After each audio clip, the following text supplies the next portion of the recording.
боғу токпарварӣ яке аз соҳаҳои асосии комплекси агросаноатии ҷумҳурии тоҷикистон ба ҳисоб рафта, ҳамасола аз ҳисоби заминҳои бекорхобида ва талу теппаҳо майдони боғу токзор бештар карда мешавад. Шаҳри Ҳисорро дар бозорҳои истеъмолии дохилӣ ва берун аз он ангури навъи тойфӣ ки дар заминҳои ғайриобии минтақаҳои наздикӯҳӣ парвариш ва истеҳсол карда мешаванд, муаррифӣ намудааст. Чунин токзорҳо дар ҷамоатҳои деҳоти алмосӣ ва хонақоҳи кӯҳӣ мавҷуд аст. Манзараи майдонҳои парвариши боғу токзор бозгӯи он аст, ки аҳли заҳмати хоҷагиҳои деҳқонӣ ба кори худ дилгарм буда, дар таъмини амнияти озуқавории мамлакат саҳмгузорӣ менамоянд.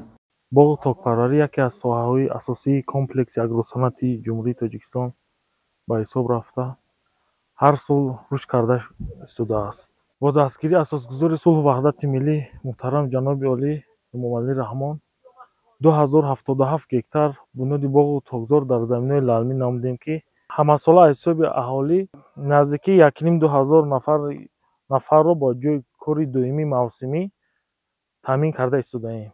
мувофиқи дурнамои истеҳсолии саҳмдорони хоҷагиҳои деҳқонӣ имсол нисбат ба солҳои қаблӣ ҳосили бештар гирифта истодаанд. бо назардошти таъсири манфии сардиҳои мавсими гузашта, аҳли заҳмат талош намуданд, ки бо иҷрои меъёру қоидаҳои агротехникӣ, махсусан барқарор кардани майдони боғҳо, фаровонии ҳосилро ба қадри зарурӣ таъмин намоянд. ба хотири тақвияти иқтидори содиротӣ ва таъмини бозори истеъмолӣ бо маҳсулоти тару тоза, дар ҳудуди шаҳри Ҳисор наздики 40 сардхонаи хурду калон мавҷуд мебошад, ки барои нигоҳдории маҳсулоти истеҳсолшуда дар давраи тирамоҳу зимистон пешбинӣ гардидааст. дар шаҳри Ҳисор айни ҳол дар 4300 гектар майдони ангурзор мавҷуд буда, нигоҳ накарда ба ин ки соли гузашта аз таъсири хунукии бисёри ангурҳо, ки мисол ангурзорҳо, токзорҳо хушк шуда буданд, аз меҳнати пурмашаққат, меҳнати хуби деҳқонон ангурзорҳо аз нав барқарор карда шуд.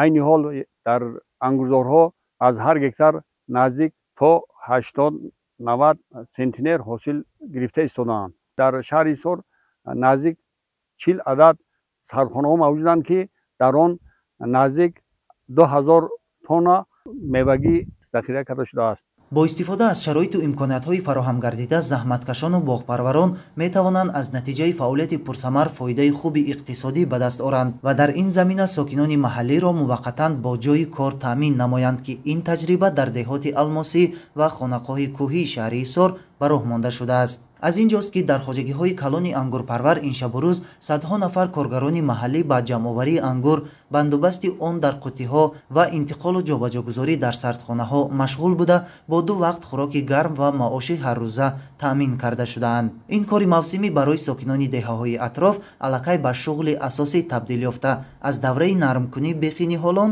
то ҷамъоварии ҳосили пухтарасида идома меёбад.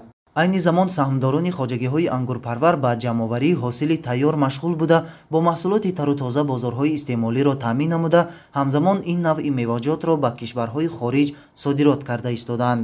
аз ҷумла содироти ангур аз ин мавзеъ ҳоло тавассути тоҷирони маҳаллӣ ба Федератсияи Русия ва ҷумҳурии Қазоқистон ба роҳ монда шудааст.